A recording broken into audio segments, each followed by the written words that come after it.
There was a huge rally on January 13. I think you know about that rally.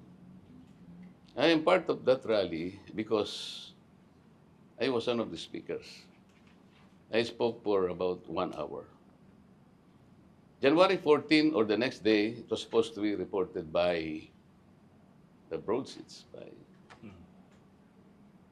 Philippine Inquirer. Yung slogan niya. Yung slogan, balanced news, fearless news. What the hell? I was not there. I was not even mentioned. It is as if I did not exist. There were 3 reporters who wrote that report. Andun ang pangalan because I kept the particular publication. With all due respect, ma'am. Philippine Star. What was the slogan? Truth shall prevail. And there were 8 reporters who reported that particular incident.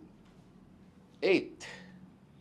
So 8 plus 3, 11 reporters. Nobody saw me in the rally. Nobody heard me.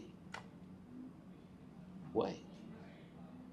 It is as if I did not exist. The Senate President who was not there, na nagbigay lang ng konting text message, he earned 8 paragraphs. That report. And several politicians who were there were not invited, but they happened to be there. All their names were mentioned.